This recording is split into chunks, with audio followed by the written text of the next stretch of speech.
va, Dieguín? ¿Cómo le va, tiempo? Geuna? Acá estoy armado con mi guardaespaldas, Santiago Fioriti. No sé si pudiste ver el programa, pero hubo un revuelo enorme. Patricia Bullrich dijo a las 10 de la noche que es mentira que la oposición acordó mover las PASO. Mira, Que está todo mal el comunicado, que es una mala interpretación, que la oposición de ninguna manera aceptó por ahora mover las PASO, que al revés, que le puso condiciones al gobierno. mira, vos tenés a uno de los mejores periodistas de política de la Argentina ahí al lado Sí. tuyo, no sé si la cámara lo toma, y yo tengo a una de las mejores, sin duda, periodistas No de me política digas. de la Argentina acá, ¿Quién? que es Jessica Bossi. Bueno, pero todas Hola. amigas lleva. Jessy, ¿cómo te va? ¿Todo bien? ¿Ustedes? Es una Bien. genia, Jessy. Sí, sí, ay, nos tiramos flores entre todos. Quedémonos Entonces, un a rato esa más. pregunta que vos hacés, yo te voy a dar otras respuestas acá con Jessica, porque el comunicado bien. lo escribió Juntos por el Cambio, no lo inventó nadie. No, claro, eso le dijimos. Exacto, y de eso vamos a hablar hoy, obviamente, en un programa que lo contaste vos recién. Tenemos a Facundo Manes, que no solo le vamos a preguntar por nuestra angustia, sino por esta cosa de que no sabes a quién creerle, cómo saber de quién te agarrás sin siquiera la ciencia se pone de acuerdo, ¿no? Si uno hace bien o mal en apoyar las clases presenciales o no apoyarlas. Es todo eso que nos está atravesando y angustiando, lo va a contar Facundo Manes, pero también vamos a hablar de política, ¿no? Porque también le interesa la política a Facundo Manes. Por supuesto, y ahí tenés, como decías vos, a Jessica que sabe bocha de política y entre las dos me encanta lo que van a hacer seguramente y es muy interesante el planteo este de hacia dónde vamos, a quién le creemos, quién tiene la posta. Yo en principio te dejo dos títulos del Sí, día y y voy una con pregunta. Santi. Y te deja una pregunta picando Santi. Primer título, lo que te contaba, Patricia Bullrich desmiente que haya habido un acuerdo. Y el otro título lo dio Eduardo López, que ¿Qué es un dijo? infectólogo, que es asesor del gobierno, que no tiene nada que ver con la oposición, y dijo que no hay un crecimiento preocupante de casos de COVID en los chicos y que los colegios en modo presencialidad no contagian. Lo dijo Eduardo López, que también es, me parece, la primera vez que lo dice de manera tan contundente. No, y una preguntita, me meto ahí en la entrevista con Manes, Luz, si me permitís. Preguntale a Manes si va a ser candidato este año a diputado. Se lo vamos a preguntar. Está Jessica Bossi acá para hacer las preguntas de política a Manes. Yo les dejo una cosita más. Tenemos un programa también muy intenso, porque tenemos a dos directores de hospital, de ciudad y de provincia, para Importantísimo eso. mostrar lo que pasa ahí adentro y transmitir esto, ¿no? A veces falta ese puente de que podamos ver los que estamos afuera lo que pasa ahí adentro. Pero hablando de política, escucha esto. No sé si Santi, si vos lo sabían. A ver. Ustedes saben que en este momento el Gobierno Nacional tiene abierta una licitación por muchos millones para que se fijen en TikTok qué sale de Alberto Fernández y de otros funcionarios del Gobierno Nacional. No. Sí, ¿Para Es patrullar espectacular. las redes? para patrullar las redes, sobre todo TikTok. Bueno, espectacular. Me quedo. Algún ¿De qué? bailecito. Nos quedamos mirando. Nos Yo voy a quedamos. pasar a saludar hoy porque está mi amiga Jessica Bossi. Así que ustedes se quedan con Verdad Consecuencia. Les digo hasta el jueves que viene. Gracias por estar. Todo tuyo, Lu. Gracias, Muchos Dieguín. éxitos. Hasta mañana. Y ahora sí, empezamos formalmente, ¿verdad? Consecuencia, bienvenidos a todos. Lo decía recién. Es un día donde el miedo que tenemos todos importa mucho porque tiene con qué. Este miedo del que estamos hablando tiene que ver con que hoy hubo un pico de casos de muertos, 537. Venimos en una escalada, esta famosa segunda ola en la que ya estamos adentro y de la cual vamos a hablar mucho porque yo siento mucho que falta a veces, nos falta a todos, porque es imposible ponerse en el lugar a veces de lo que viven los médicos y de lo que pasa dentro de los hospitales, para tener una magnitud real de lo que hablamos cuando vemos las medidas urgentes que están tomando en ciudad, que están tomando en provincia para garantizarse camas, para ampliar la capacidad de camas, cuando vemos que el sistema privado de la Ciudad de Buenos Aires está técnicamente colapsado, cuando vemos que todos los sistemas sanitarios están haciendo un esfuerzo gigante por aguantar lo que está viniendo. Por eso, hoy vamos a hablar con dos directores de hospitales. Uno es el Hospital Durán de la Ciudad de Buenos Aires y el otro es el Hospital Evita de San Martín. Es muy importante que los escuchemos, que escuchemos lo que pasa ahí adentro para poder entender y para poder pensar. Y también tenemos, decía Diego recién, a Facundo Manes. Es un enorme lujo poder hablar con Facundo Manes. Ahí lo ves en pantalla, vamos a hablar en un ratito con él. Porque todo esto también se nos juega mucho en nuestros pensamientos, en nuestra angustia social, en las consecuencias que tiene sobre nuestra vida en todos los sentidos, no solo en el sentido físico-sanitario. Y recién hablábamos con Diego, él tiró un título que había dado Patricia Bullrich, de algo que a mí por lo menos hoy me provocó cierta conmoción. Esta semana, creo que todos, pero sobre todo los que somos madres y padres y tenemos a los chicos en la escuela, nos costó muchísimo, muchísimo saber entre lo que creíamos y lo que nos decían que era lo correcto, que no solo la política, que alguien nos diga qué es lo que estaba bien. De eso vamos a hablar con Facundo Manes, pero lo que vimos fue que la política empezó a tener la pandemia y a nosotros como rehén. Empezaron a pelearse mucho, pero mucho más de lo que sería necesario en este momento, con temas vinculados a la pandemia. Pero ¿sabes qué? Hoy mismo, el gobierno y la oposición se pusieron de acuerdo en un tema bien de política, que les interesa mucho a los dos y en donde finalmente lograron un consenso. Son las elecciones. Hoy, Juntos por el Cambio anunció que apoya la prórroga. Esto lo va a explicar ahora Jessica Bossi. Primero le voy a preguntar a Jessica. Jessy, primero buenas noches. Buenas noches, Lu. Y segundo, explícame esto. ¿Qué es lo que acordaron? ¿Finalmente están de acuerdo? Sí, lo que hizo la oposición, básicamente Juntos por el Cambio hoy, es emitir un comunicado y decir que ellos convalidan que se postergue la fecha de la elección primaria, que en lugar de ser el 14 de agosto sea en septiembre esta elección, y le piden al gobierno que en este proyecto que se tiene que aprobar garanticen que esa va a ser la fecha y que no va a haber una nueva postergación. Este acuerdo se hace público hoy, pero hace una semana que existe este acuerdo. ¿Qué pasó en el medio? Bueno, el DNU de Alberto Fernández, que, bueno, obviamente obtuvo todo el rechazo. Te interrumpo porque a ver si entiendo bien.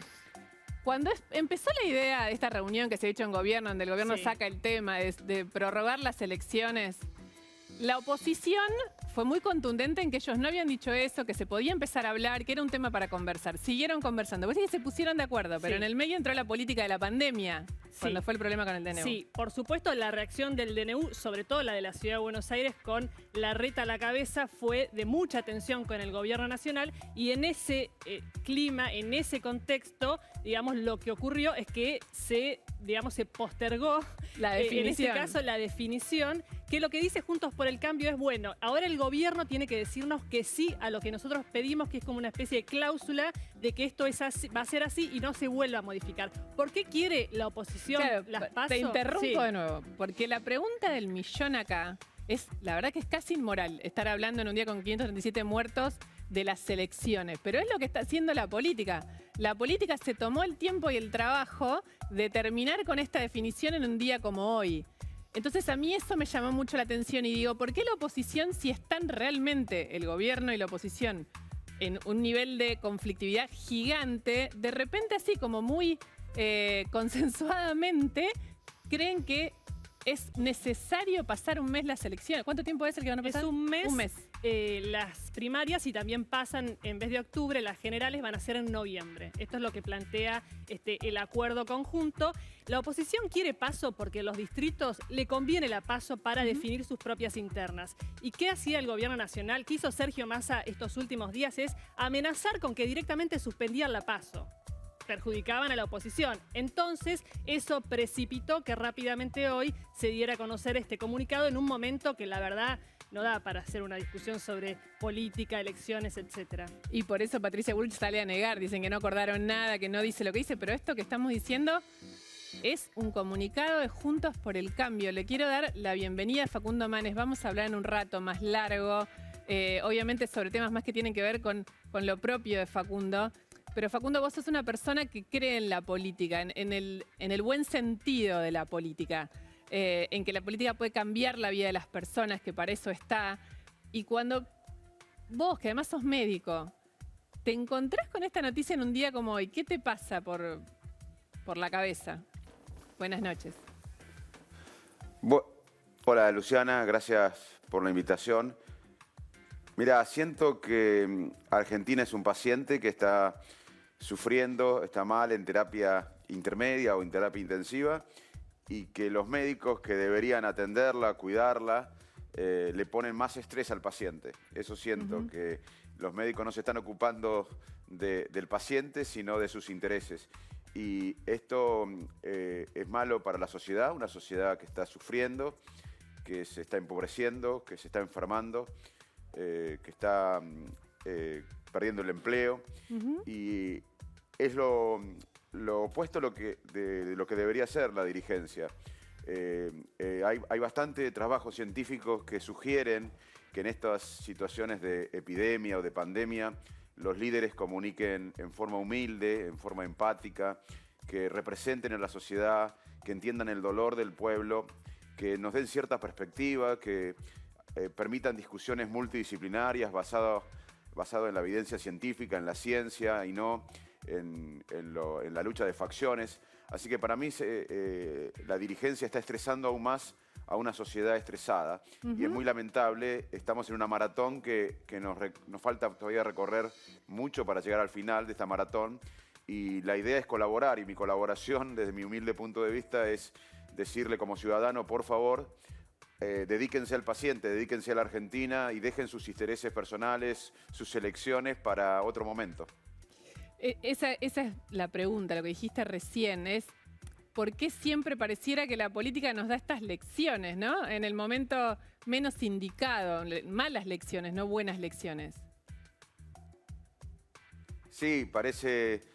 No sé si es cierta la información, me entero escuchando... No, es un comunicado. Escuchando porque yo no los puedo ver. Pero parece raro que se pongan de acuerdo en una elección y no en abrir las escuelas, sin un contexto sanitario como para lo primero que se decide es cerrar la escuela. Esa discusión es falsa. La discusión de abrir o cerrar es un dilema falso, como lo fue el dilema de salud versus economía o cuarentena versus muertes.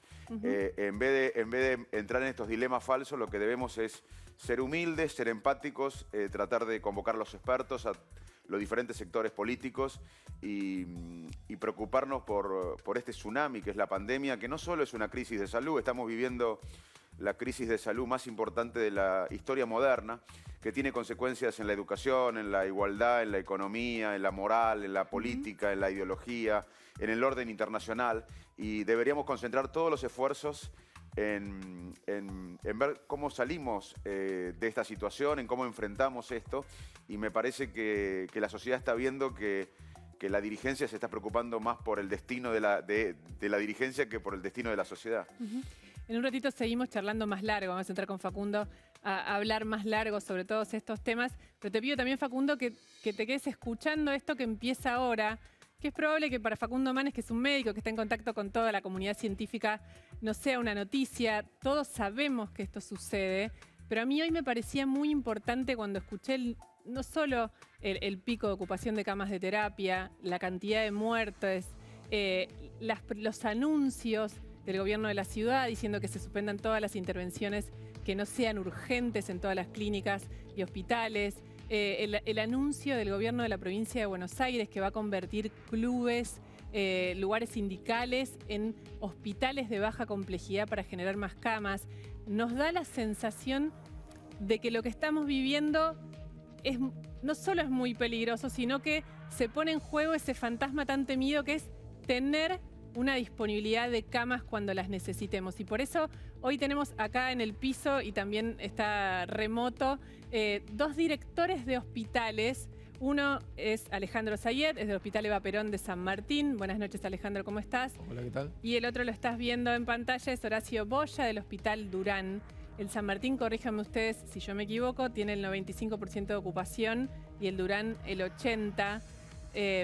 Buenas noches a los dos. Alejandro, empiezo por vos.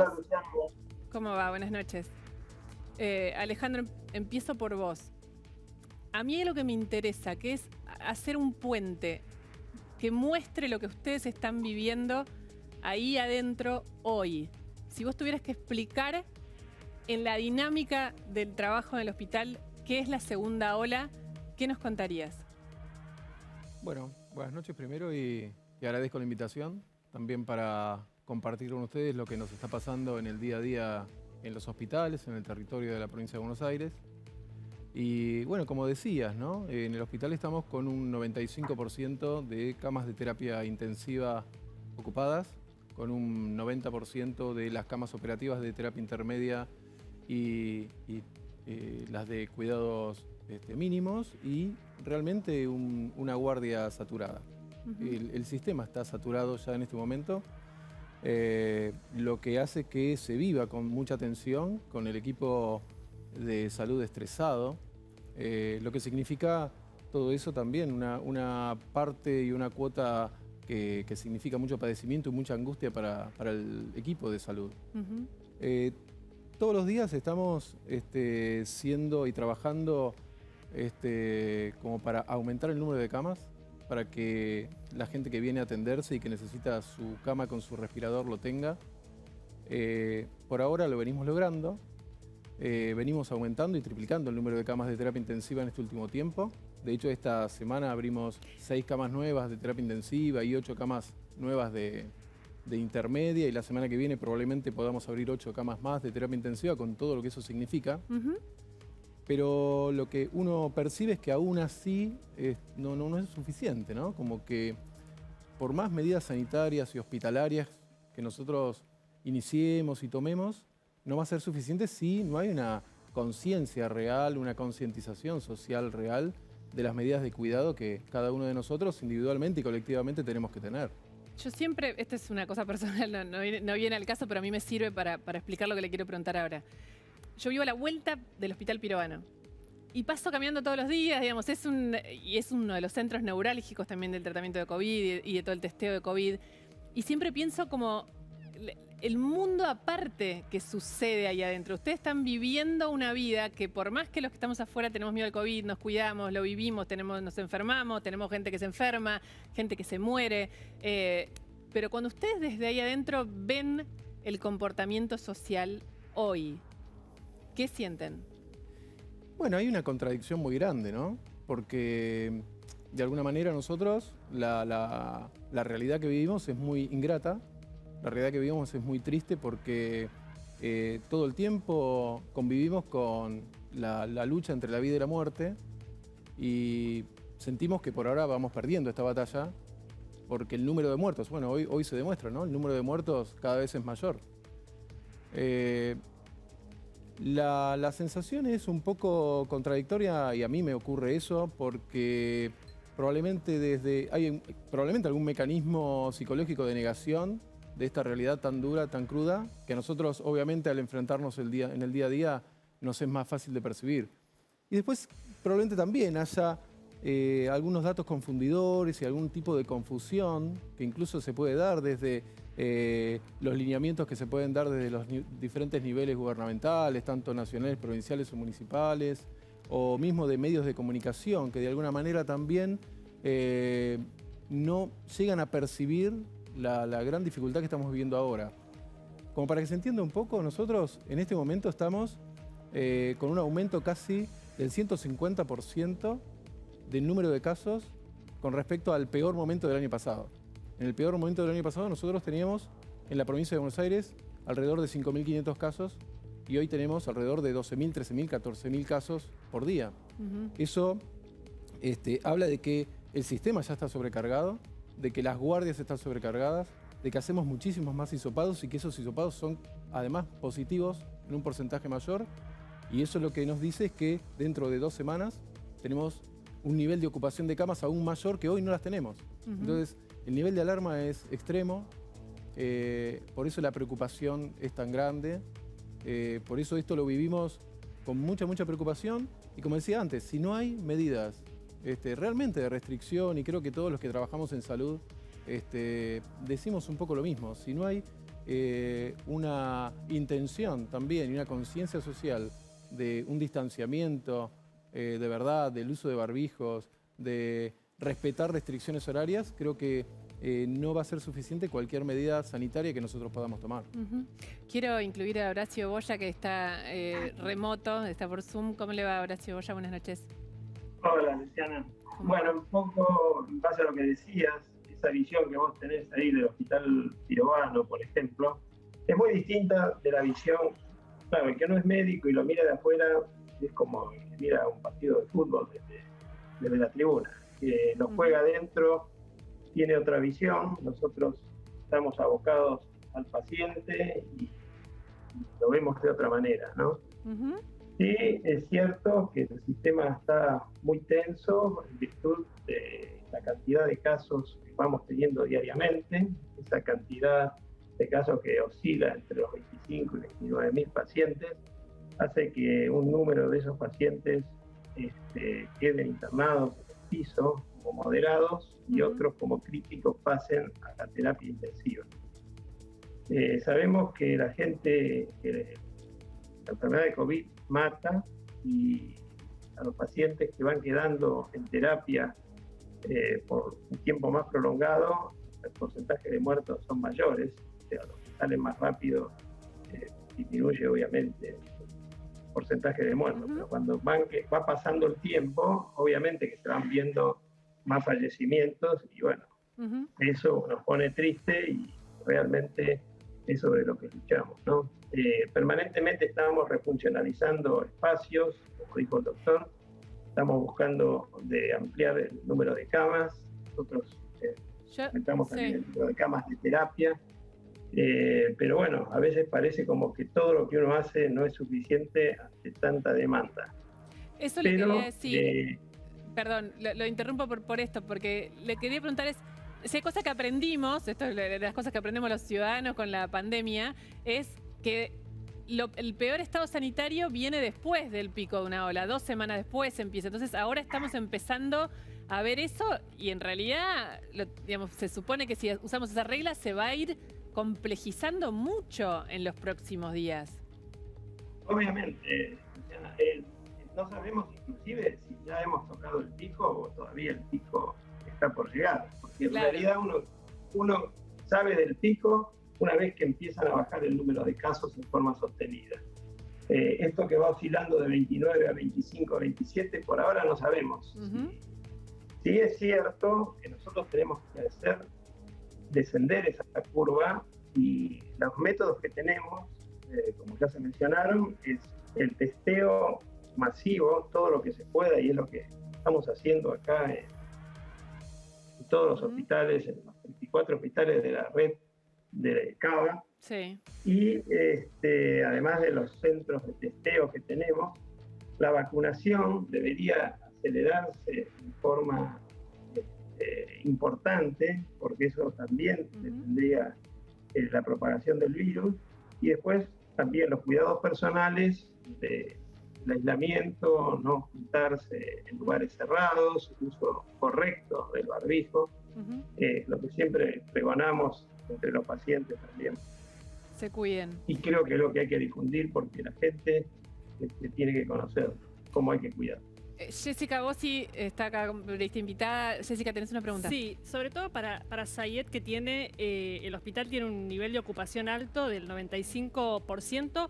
Hay una imagen que es la más temida, que la vimos en otros países, que es el momento en el que no hay más una cama, en el que hay que elegir a quién se le da un respirador.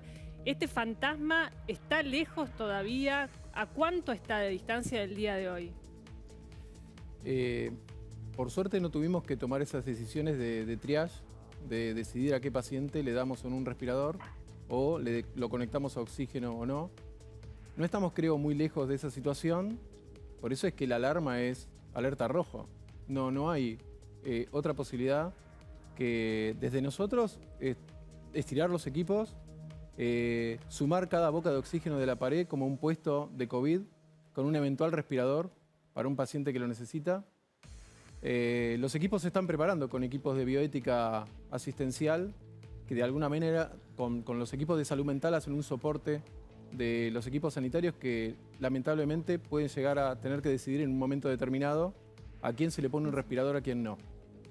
La verdad que digamos, es un llamado casi desesperado a la concientización, porque como decís vos, la verdad que esa situación se puede dar.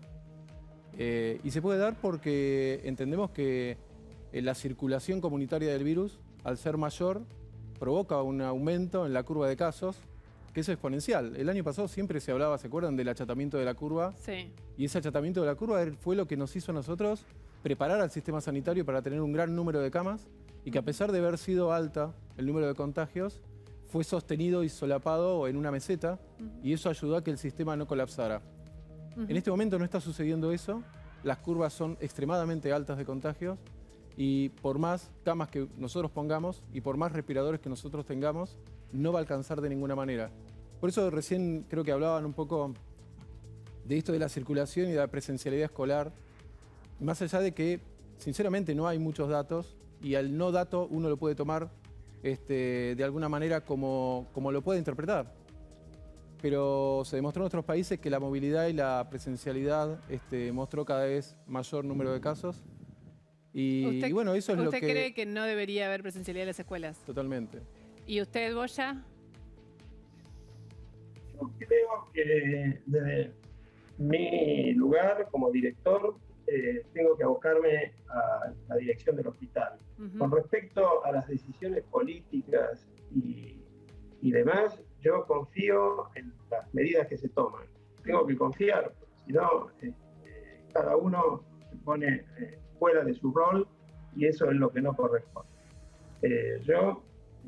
Si el consenso fue que la escuela tiene que estar abierta, tenemos que apoyar eso. No nos queda otra. Y en el momento oportuno, si la tendrán que cerrar, lo sabrán la gente que está al frente de esto. Les agradezco muchísimo a los dos y de hecho lo que acaba de pasar es un poco el puntapié para lo que vamos a hablar ahora con Facundo Manes. Gracias a los dos por estar acá. Me parecía muy importante, ¿no? Que la gente pueda escucharlos y lo que piensan, lo que viven y lo que sienten también con respecto a lo que está pasando. Gracias a los dos. Y miren justo con lo que acaba de pasar. Uno dijo que sin dudas tenían que estar las escuelas cerradas porque le parecía que en este momento era muy peligroso. Y el otro dijo que entendía que si la ciudad decidía que era seguro, tenía que ser seguro y quería confiar en eso. De eso vamos a hablar ahora con Facundo Manes. El aula más peligrosa de todas es el aula que está cerrada. Y eso es lo que tenemos que entender. Para sentir que los chicos necesitan sociabilizarse, pero que no corren peligro estando en el interior del colegio. Sí, corren peligro, Guillermo. El mayor incremento de casos se da entre personas de entre 9 y 19 años. Lo que nosotros hemos podido documentar es que la presencialidad en la escuela no aumenta los casos, por lo cual no es un debate de por qué hay muchos casos, por qué los niños van a la escuela. Porque los niños van a la escuela porque allí no se generan los casos. La idea es que con la suspensión durante 2 semanas lo que hacemos es sacar del transporte público una cantidad importante de personas y sacamos la posibilidad del encuentro entre muchos humanos. La verdad que durante todos los últimos 10 días no había ningún indicativo que pudiésemos decir en el transporte público que teníamos más pasajeros por causa de la educación. No, todo lo contrario. Todas las decisiones que tomamos en la ciudad, la tomamos en base a la evidencia. Y escuchando a los científicos, no escuchando a los políticos, ni siquiera leyendo encuestas.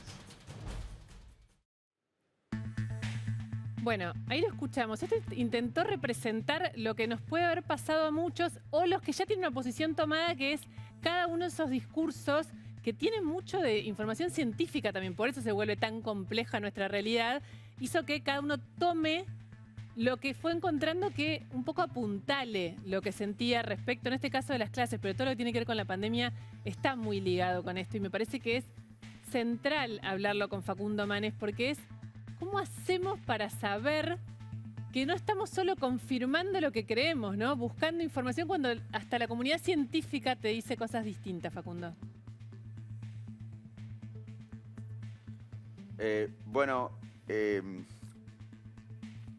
Nosotros como seres humanos no vemos la realidad tal cual es. Vemos lo que nuestras creencias filtran de ella. El cerebro un poco crea la realidad y vivimos todos. Nadie escapa a esto. Los seres humanos evolutivamente en un mundo ambiguo tenemos que decidir rápidamente. Entonces vamos por el mundo con unas anteojeras que llamamos sesgos o razonamiento motivado y tendemos a tomar todo lo que coincide con nuestros prejuicios, con nuestras creencias, con nuestra identidad e ignoramos todo lo que choca con nuestras creencias, identidad. Básicamente por eso la evidencia muchas veces no cambia lo que pensamos, nos muestran una evidencia científica. Y bueno, nosotros no cambiamos la forma de pensar por esa evidencia, porque se produce lo que llamamos una disonancia cognitiva, tener un choque entre nuestra identidad y una evidencia que contradice nuestra identidad es algo insoportable para nosotros, entonces tendemos a desestimar todo lo que no coincide con nuestra ideología, creencias, y se construye así falsos dilemas, como fue, no sé si se acuerdan, al comienzo de la pandemia, el falso dilema que era cuarentena versus muerte. Claro, exactamente. Otro falso dilema fue la economía versus la salud. Y ahora un nuevo falso dilema es abrir o cerrar las escuelas. Si es necesario, por el contexto sanitario, se deben cerrar las escuelas. Alemania, Francia lo estuvieron haciendo, lo están haciendo en estos momentos. Lo que pasa, en mi opinión, basado justamente en opiniones científicas o en estudios, es que lo último que debemos hacer en una pandemia es cerrar las escuelas. Si hay que cerrarlas, se debe cerrarlas. No es blanco-negro. Si hay que cerrarlas, se debe cerrar. Pero lo último que se debe hacer es cerrar las escuelas, porque hay un título de una revista científica médica muy importante que se llama British Medical Journal, que dice no hay evidencia para cerrar las escuelas y daña a los chicos. Y esto lo dicen en países como en Europa, que tuvieron 10, 15 o 20 semanas el año pasado de escuelas cerradas. De clases, bueno, yo diría que hubo clases a distancia, pero no presencial.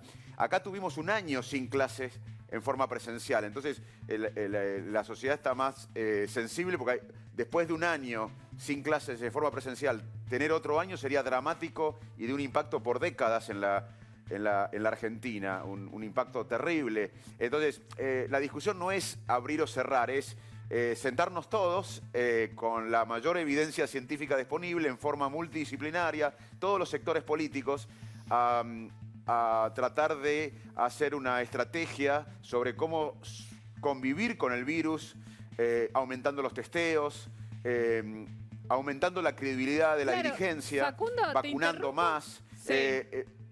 Te interrumpo, perdón, pero porque estaba cerrando esa idea y a mí me pasaba, porque yo esta semana realmente fue como, digamos, todos nos pasó, casi enloquecimos. Era porque pasabas de un argumento científico, recién lo veías en el tape, que es que un presidente te dice, esta estadística dice que los chicos se quintuplicó, no me acuerdo de la de memoria, la cantidad de contagios por ir a la escuela, y el otro te dice del otro lado, no, tenemos medido científicamente. Entonces, digamos, hay, y esto estoy desde la política, pero también tenés gente de la ciencia que en este momento, frente a estos escenarios tan complejos, afirma con estudios científicos distintos cosas muy contrapuestas. ¿Alguna vez pasó algo así? Pero, Luciana, los científicos también tienen sesgos. Claro. Los científicos también tienen prejuicios, también tienen ideología. De un lado y del otro. Yo dije, cuando me preguntaste antes sobre los sesgos, te dije que todos los seres humanos somos así. Y hay datos científicos a veces que son contrapuestos, y es normal que eso sea, que hay una opinión, pero no es lo mismo un artículo científico de un metaanálisis donde se analizan cientos de trabajos científicos que una opinión en una revista científica de un experto. Tienen diferente valor, pero uno puede encontrar diferentes opiniones. Ahora, lo que hay que hacer es el contexto. Por ejemplo, Argentina tuvo un año sin clases en forma presencial. Alemania, España, Francia, que quizás ahora están cerrando y que nosotros tengamos que cerrar, tuvieron el año pasado, como dije antes, 10, 15 o 20 semanas. No es lo mismo. Entonces, no se puede dar un dato sin tener el contexto, porque si no, cada uno encuentra lo que quiere. Claro, lo que yo también pienso que si hay que cerrar las escuelas, se deben cerrar, porque estamos en un contexto muy complicado. Pero también pienso que, basado en en los trabajos científicos que uno lee con peso, es que lo último que se debe cerrar en una comunidad debe ser la escuela, porque no hay una evidencia de que si no hay en el contexto de la escuela un brote, que haya una mayor transmisión comunitaria, y además daña a los chicos. Claro, los chicos están sufriendo mucho. Un año sin clases con otras personas al lado. Nosotros somos seres sociales. Entonces, lo que tenemos que tener en cuenta cuando hablamos de un lado o del otro, porque hay datos para uno y otro con diferentes pesos, pero cada uno encuentra, porque todos tenemos sesgos, cada uno encuentra algo que confirme lo que piensa. Lo que tenemos que dar en cuenta es que el año pasado Argentina tuvo un año sin clases en forma presencial. Si repetimos eso, es una tragedia. Entonces, bueno, cerremos las escuelas si es necesario, pero tratemos de hacerlo como última medida, no como primera medida. Entonces, ahora, no es blanco-negro, no es ponerse... hay algunos datos que me pasaron, que el año pasado, cuando había cuarentena versus muerte, los que votaban a un gobierno estaban a favor de la cuarentena, los que no votaban, estaban en contra del gobierno, y si el gobierno hubiese sido otro, seguramente esas personas hubiesen opinado diferente, porque entonces ahora también hay una correlación de la ideología o del el votante de un partido con abrir o cerrar escuelas, y es un falso dilema. Como científico tengo que decir, aún algunos científicos, calmémonos, pensemos que estamos frente a la mayor crisis de salud de la historia moderna, tiene consecuencias en diferentes ámbitos de la vida, de la desigualdad, que no le podemos echar la culpa de la pobreza y de desigualdad al coronavirus. Lo que hizo el coronavirus fue aumentar la pobreza y la desigualdad y la visibilizó más todavía. Entonces, calmémonos, nadie puede tirar la primera piedra, hagamos equipos multidisciplinarios, aumentemos la credibilidad, porque uno de los médicos, uno de los colegas que entrevistamos hablaron recién, antes, decía que esto también tiene, por más medidas que se tomen sanitarias, si hay un comportamiento social equivocado, no hay medida sanitaria que alcancen, tiene razón. Ahora, ¿por qué a veces la gente tiene un comportamiento social? Esto no lo justifico, lo trato de explicar para mejorarlo. Porque primero que estamos exhaustos, después de un año de hacer cosas que no hacíamos, por ejemplo, usar barbijos, etcétera, lavarnos las manos, etcétera, son etcétera, millones de cambios. y de no hacer las cosas que hacíamos, estamos todos exhaustos. Y cuando estamos cansados, bajamos la guardia. Eso no es que la sociedad es mala o perversa, es que después de un año estamos agotados. Si entendemos eso, la comunicación no va a ser en forma de reto, por ejemplo, hay bastante evidencia científica que muestra que los líderes, cuando apelan al altruismo, es mejor que si apelan a retar a las sociedades o a conductas de restricciones. Entonces, ¿cómo se comunica? Nosotros, la sociedad puede hacer mucho, obviamente. Yo te quiero preguntar algo sobre eso que me interesa mucho y que me interesa saber si lo estudiaste. Pero antes, Jessica, que tiene que ver con la cabeza de un presidente, no hablo de con la cabeza de los que ejercen el poder en situaciones de amenaza como esta. Pero antes, Jessica, vos estás acá conmigo y tiene una pregunta para hacerte, Jessica. Sí, ¿cuál es tu posición, Facundo, en general de la gestión de la pandemia por parte del gobierno nacional? ¿Coincidís mucho, poco o nada con las medidas que tomó Alberto Fernández desde el inicio de la pandemia? Mirá, estamos en una maratón que todavía no corrimos una parte importante del trayecto. Esto va a durar, nos guste o no, ojalá me equivoque, pero con el ritmo de vacunación que estoy viendo, con cómo veo la situación, yo creo que esto, para llegar al 70% de inmunidad, que es una mezcla entre el contagio de la gente y las vacunas, vamos a vivir un largo tiempo, por eso tenemos que enfrentar esto con menos miedo y con más cuidado, porque el miedo nos paraliza. Si quieren después hablamos del miedo, yo sé que Luciana anunció que tiene interés en hablar del miedo, pero tenemos que ir a convivir con esto. Y para mí la reflexión sería irresponsable de mi parte hacer una reflexión ahora, un análisis, primero porque soy un ciudadano, un científico, un médico, y segundo porque estamos en el medio de la maratón. Ahora, al final de la maratón, en unos años vamos a tener que evaluar el impacto mental de varios meses en cuarentena que tuvimos, que fue un impacto mental importante, el impacto económico, el impacto educativo y la vacunación. O sea, cuando pase todo esto vamos a sentarnos, cuando pase la maratón, vamos a sentarnos y vamos a decir qué pasó en términos del impacto mental de cuarentenas larguísimas, qué pasó en términos económicos, qué pasó en muertos por millón de habitantes y qué pasó en la vacunación. Todavía me parece que es prematuro y es caer en los sesgos. Lo que hay que hacer es ayudar. Son momentos de colaborar porque estamos en el medio de la maratón. Pero si querés, en 2 años me llamás y me preguntás cómo evalúo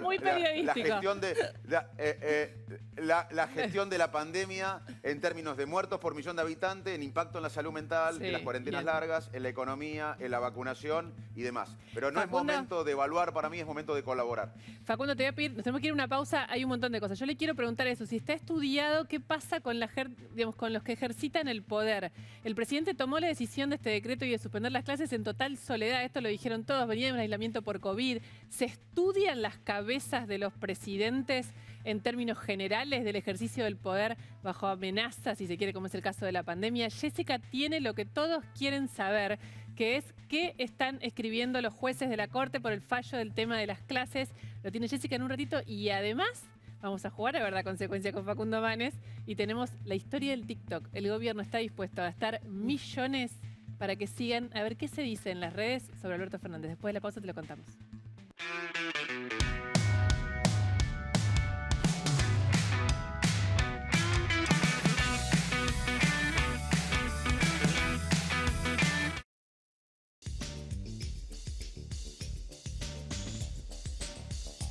Ahí lo estás viendo, en un ratito te vamos a contar esta historia que es increíble. Está abierta una licitación por varios millones.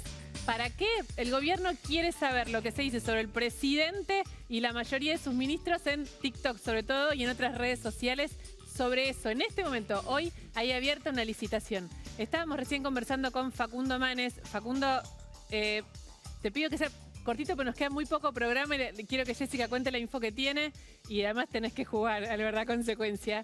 Pero a mí me intriga, me pasó esto el otro día. Alberto Fernández estuvo aislado por COVID, positivo, 10 días, 11 días, fue un poco más en el caso de él.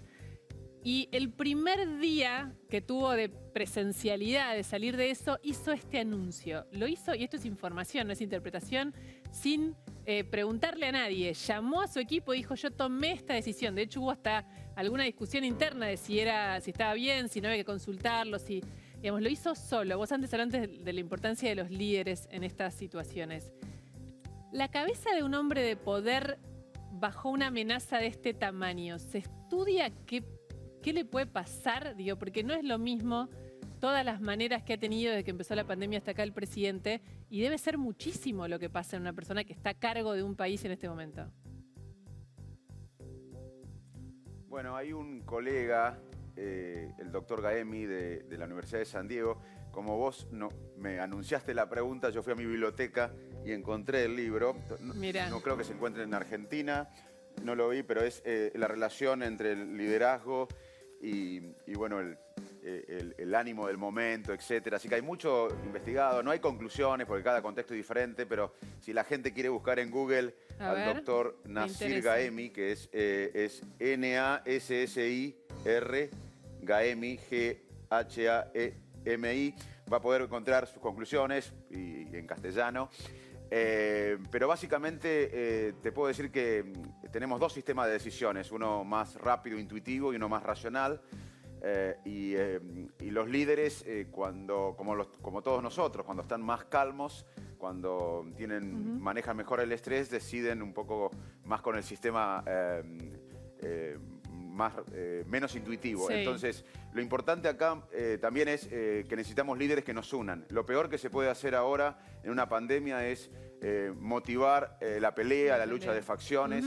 Necesitamos, porque estamos con miedo y el miedo paraliza, el miedo nos pone a la defensiva. El miedo le hace al trabajador agachar la cabeza por miedo a ser despedido, o al ciudadano no ir por más por miedo a ser perseguido. Entonces, me parece que lo que tenemos que hacer ahora es apostar a liderazgos que unan. Los líderes tienen que unir, no dividirnos, porque todavía estamos en una maratón muy, muy compleja y no es momento de lucha de facciones. Eso nos estresa más a una sociedad ya estresada. Bueno, muchísimas gracias, Facundo. Y ahora lo que no podemos evitar, el Verdad Consecuencia. Facundo, ¿estás preparado para la pregunta por la verdad? Podés responderla o no, y en ese caso vas a escuchar la consecuencia. La pregunta por la verdad es la siguiente. Vos estás en las encuestas del radicalismo como candidato presidencial. No sé si te gusta o no, si querés o no, pero estás en las encuestas como candidato presidencial del radicalismo. Esta situación hipotética dice lo siguiente. El radicalismo tiene que elegir candidato presidencial y tiene solo dos opciones. Martín Lustó o Facundo Manes. ¿A quién elegís?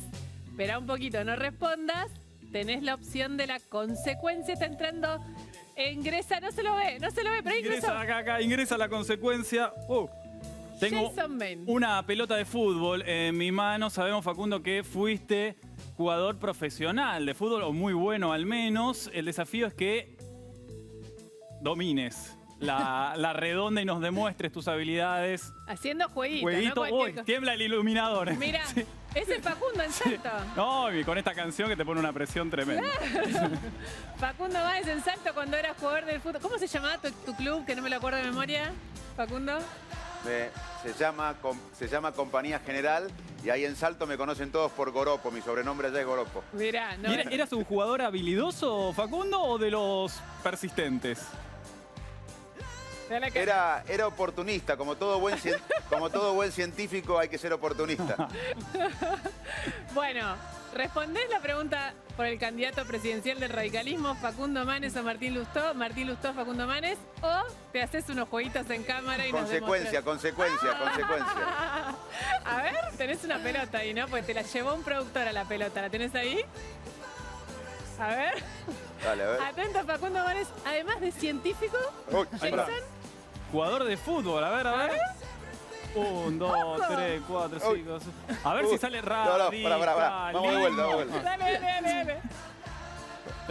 5, 6, ahí está bien. 1, 2, 3, 4, 5, 6. Excelente. Muchas gracias. Gracias, Facundo. De verdad, un placer. Como siempre, es un placer hablar con vos. Gracias por quedarte esta tarde. Gracias. Y ahora vamos con Jessica, que yo se los decía recién. Dos cosas tiene Jessica. Una es lo de la corte. Ella sabe lo que van a escribir, pero lo vamos a guardar, porque es probable que estemos acá hablando de esto, aunque usted no lo crea. Pero la otra, ¿saben cuál es? Alberto Fernández, Jessy, ¿se va a Rusia? Bueno, esto es lo que está armando y cerrando el gobierno en este momento. Alberto Fernández tiene previsto una gira por Europa el 10 de mayo.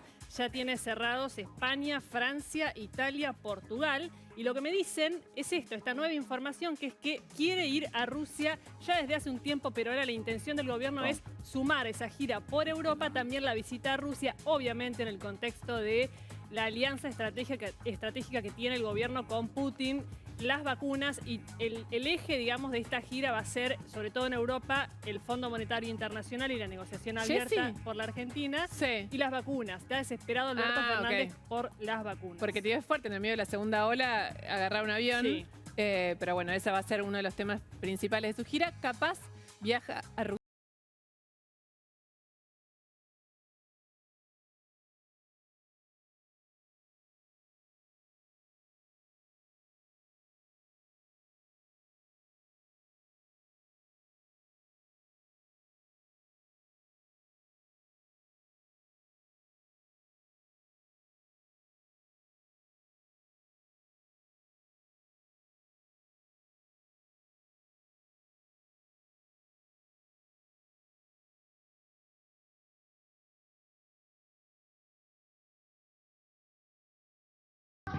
Esto vamos a elegir tomarlo casi con humor, pero no es para tomarlo con humor. Mientras todo lo que nos pasa, el gobierno tiene abierta una licitación para monitorear qué dicen en las redes de Alberto Fernández y de los principales funcionarios del gobierno. Esta licitación se abrió y hubo un primer oferente, uno solo, que pidió 21 millones de pesos para monitorear, Jessy, este tema te va a interesar, por un año. O sea, quiero leer, se va a monitorear por todas las redes, no hace falta que las nombres, Facebook, Instagram, Twitter, TikTok, sobre todo. Se analizan los comentarios, se fija qué dicen de Alberto Fernández, se fija las repercusiones que hay en las redes de lo que el gobierno anuncia.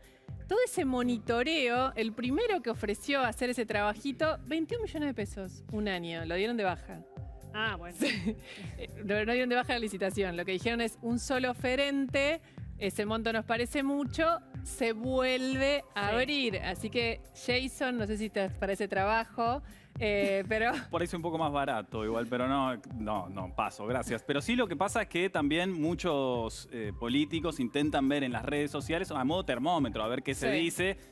Funcionó en la campaña del 2015 con Macri, ¿no? Y Facebook, que hacía una campaña muy activa. Lo que pasa es que ahora en TikTok como que cambió ya bastante el lenguaje. Y ¿sabes con qué se van a encontrar? Con mucho meme. Por ejemplo, esto que está dando vueltas por TikTok. Mirá.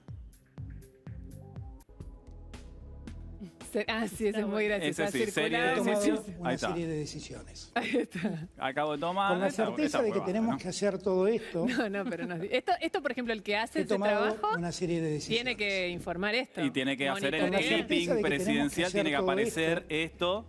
Que en todos los chats de mamis estaba, ¿no? Jessy, ¿te llegó al chat de mamis? Pero hay algunos políticos que ya están usando TikTok para comunicarse. ¿Por qué? Porque los asesores políticos dicen, che, los jóvenes están ahí, así que hay que ir para allá, comuniquemos de otra manera. Fíjense, estos son acá políticos locales que ya están usando de manera activa TikTok. Juana pregunta si arma la mochila para mañana. Sí, Juana, por supuesto. Tenés que tener la mochila armada para mañana ir a la escuela como todos los días. Esto lo hizo el propio Larreta. Él lo hizo Larreta y esta es la cuenta de Bullrich, ¿eh? Sí, Bullrich es una... ¿Qué va a bailar ahora? Ah, no. Le dice cuando estás contento con tu facha, ¿no? Haciendo... Son unos anteojos conocidos de un meme y demás. No, me perdí, lo que pasa es que a veces, digo, todo esto se ridiculiza un poco a la persona, algo que en internet se llama cringe o cringe, que es un poco medio vergüenza ajena, pero que le termina saliendo bien.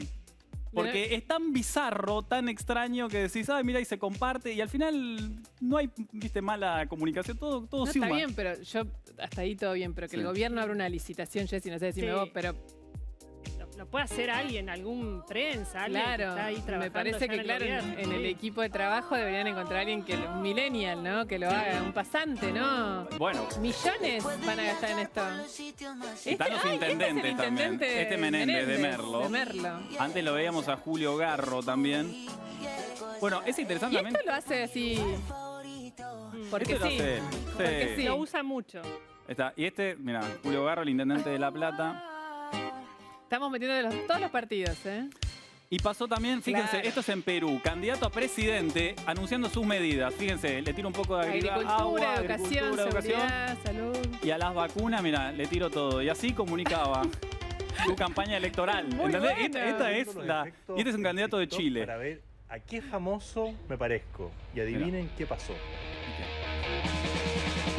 Estaba, entonces se Hermoso. parecía al Capitán América. Bueno, Bueno. esto es lo que sucede. De hecho, en las últimas elecciones en Ecuador, Durán Barba Sí, usó le mucho. machacó a Lazo para que use TikTok para hablarle a los jóvenes, ¿no? Un poco algo que va a suceder seguramente en las elecciones. Sí, que Y tenemos ganó. acá. Era el Sí, que, ganó, ¿no? ganó, Era el que exacto, era- no solo ganó, digamos, sino que era el que estaba en peor condición del balotaje y dio vuelta a la elección. Y ganó fuerza de TikTok. El gobierno argentino está dispuesto a gastar mucha plata en ver lo que se dice sobre el presidente y el gobierno en las redes. Y veremos cómo sigue, te lo contamos después. Nosotros nos vamos hasta el jueves que viene. Le mandamos otro beso a Maru, que la extrañamos. Sí, y a y a Isa, que es de Isabel. este mundo. Y a ustedes gracias por estar acá todos los jueves. Nos vemos el jueves que viene. Que descansen. Chau. Y gracias, Jessica. Ídola. Gracias por venir. Gracias.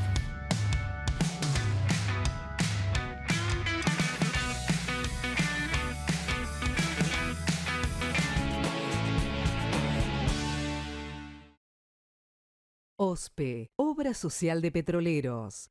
Opera online en ospesalud.com.ar. ¿Tenés un vecino? Tenés tu banco cerca. Ayudarnos. Lo mejor de ser vecinos. Banco Ciudad. Te quiere ver crecer. La Estampa Restaurante. Delivery y Takeaway. 4801-1711. 4326-4499.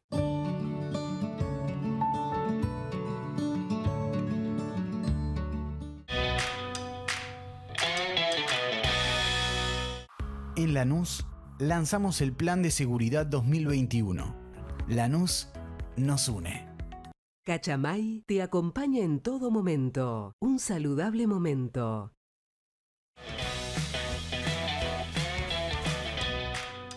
Amigas, nos hacemos una escapada entre ríos. Estamos re cerca y siempre la pasamos genial.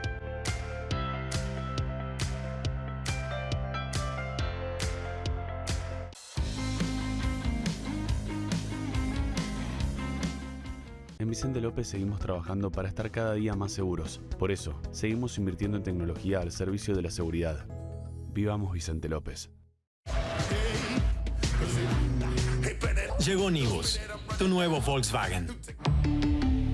Volkswagen. En el Chaco y junto a las provincias del Norte Grande, lideramos el desarrollo reduciendo al 100% las contribuciones patronales para nuevos empleos. Chaco, gobierno de todos. Los 1001 dolores alivia el nuevo Geniol, un comprimido de liberación inmediata con paracetamol, para liberarte de los dolores más intensos. Nuevo Geniol con paracetamol. El dolor desaparece.